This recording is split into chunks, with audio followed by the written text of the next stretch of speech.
You're watching ITV1.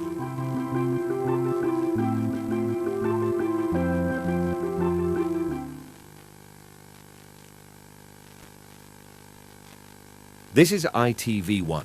Please listen to the following announcement.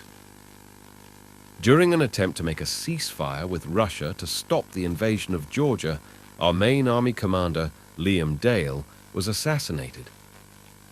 This unfortunately means we are at war with Russia and their allies, China and Kazakhstan. The United States, France, Germany, Belgium, the Netherlands, Canada, Qatar and Ireland have all agreed to support us in the war. Gordon Brown is suspected to make a statement about the war shortly. Thank you for your understanding. We will now return to normal programming.